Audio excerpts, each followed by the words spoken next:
राजनीति के आंगन से जुर्म की दुनिया तक, ग्रामीण इलाकों से शहर की गलियों तक, प्रदेश की हर छोटी बड़ी खबर से करेंगे। नमस्कार, मैं हूँ इंग्लिश में चौहान। आप देख रहे हैं बेनकाब भ्रष्टाचार, अपराध पर शिकंजा। हम आपको रूबरू कराएंगे आपके इलाके की हर एक छोटी बड़ी खबरों से। तो देरी किस बात की है, आइए चलते हैं, डालते हैं आज के समाचारों पर एक मुख्य नजर।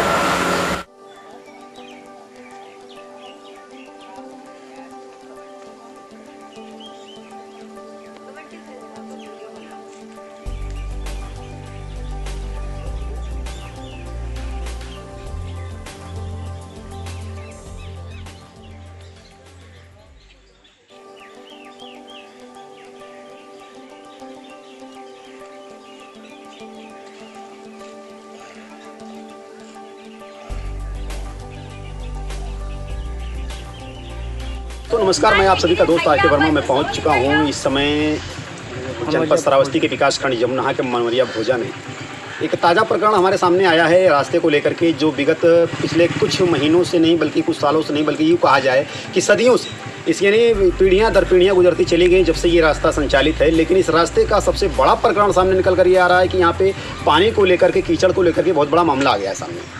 अब समस्या ये तो जहाँ तक स्वच्छ भारत अभियान को लेकर के भारत सरकार इस तरीके से अपने गठबंधों को लेकर के उचित कार्यशैलियों पर अपना निर्वाचन कर रही है और कार्य कर रही है।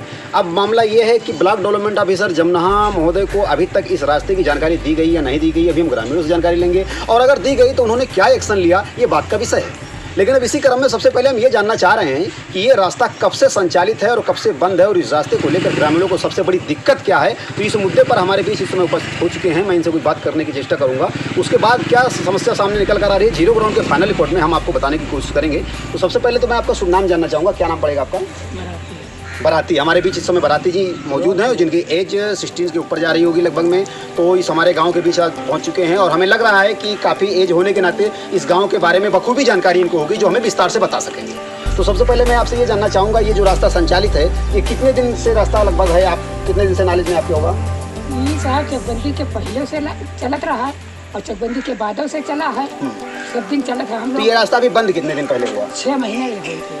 तो जो इस समय वर्तमान प्रधान हैं आपके, उनकी क्या मंशा है, रास्ता बनाया जाए या न बनाया जाए? तो इनका तो मन है बनाया जाए, लेकिन दूसरा प्रधान जो पहले रहा उसका हक नहीं होता कि मैंने न बने। अच्छा, यानी जो भूतपूर्व प्रधान हैं वो चाह रहे हैं कि रास्ता ना बने, और जो इस समय प्रधान मौजूदा हैं उनके मन है कि रास्ता बन जाए। सब लाए हैं। आप लोग क्या चाह रहे हैं?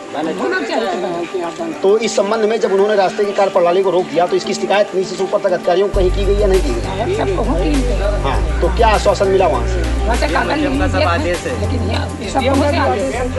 तो आपके मजिस्ट्रेट ने क्या आदेश दिया? जो एसडीएम साहब को आप लोगों ने ज्ञापन सौंपा, उसमें क्या निष्कर्ष वहाँ से निकला? सब कुछ दी और ये भवा कि परसों जो है हमें लिखा दिया जाए, छोड़े के कल छोड़ दिया जाए, परसों हमें लिखा दो। पहले बड़े में 4 बदल के 4 साल आगे ट्रांसफर हो गए। अच्छा, तो यानी बात मामला सामने पूरी तरीके से इन लोगों ने, जब ग्रामीणों ने ज्ञापन उच्च अधिकारियों को सौंपा, तो उनकी तरफ से मानसिकता आ गई थी कि मतलब ये रास्ता बनने के योग्य है, लीगल प्रणाली है, इसलिए बनना चाहिए। लेकिन दुर्भाग्यवश उनका स्थानांतरण हो जाने की वजह से वो कार्य रुकने पर रुक गया। फिर जो नए अधिकारी हैं उनसे आप लोगों ने अपनी बात नहीं रखी सामने? रखा गया है, लेकिन वो पार्टी वाले जो है तो खिलाफत करते हैं, नहीं मानी जाती। यानी जो विपक्षी पार्टी है, गांव के ही कुछ तरकस किस्म के व्यक्ति हैं जो इस बात को मानने को तैयार नहीं है, जबकि ये ग्रामीणों का काफ़ी जो है संघर्षशील रास्ता है और कुछ ही दूरी पर है जहाँ पे पानी नहीं निकल पा रहा है, जबकि अंडरग्राउंड नालियाँ बना करके राइस स्टेट के जरिए पानी को बाहर करने का प्रावधान बनाया गया है। लेकिन यहाँ पर वो दमन प्रार्थी जो भी हैं वो मानने को तैयार नहीं, और यूँ कहा जाए कि पॉलिटिक्स का मामला है, राजनीति सर पर चढ़ चुकी है, इसलिए अब आहमा आहमी का प्रोग्राम बन रहा है और वो मानने को तैयार नहीं, जबकि उच्च अधिकारियों का आदेश भी आ चुका है कि इस पर रास्ता बनाया जाए, लेकिन वो मानने को तैयार नहीं है। अब इसमें शासन की लापरवाही है या प्रशासन की, ये बात तो भी कहना उचित नहीं, लेकिन फिलहाल जब शासन को ज्ञापन सौंपा जा चुका है तो उनको ये जानकारी आनी चाहिए थी और अधिकारियों को यहाँ पर आकर मौके अनुसार करना चाहिए था। जहाँ पर इस समय कोविड-19 को लेकर के बड़ी बड़ी महामारियाँ सामने आ रही हैं, पूरे हर तरीके के ग्रामीणों में डेंगू है, इत्यादि बीमारियाँ हैं जो फैली हुई हैं। इस गाँव में कितनी बीमारियाँ फैली होंगी इसका अंदाजा लगा पाना अनुमानित नहीं है, लेकिन संबंधित अधिकारी इस बात को क्यों नहीं गौर कर रहे हैं? अगर अधिकारी चाहें तो 24 घंटे के अंदर इसका निराकरण हो सकता है, लेकिन अधिकारी किस वजह से नहीं कर रहे हैं, ये एक सोचनीय विषय है। इस पर मैं विश्लेषण नहीं करना चाहूंगा, लेकिन ये सोचनीय विषय है कि अधिकारी इस बिंदु पर क्यों नहीं ध्यान दे रहे हैं।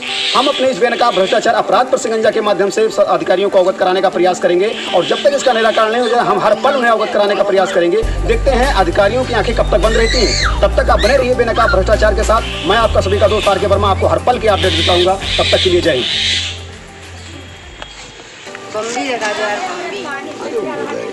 बम्बी।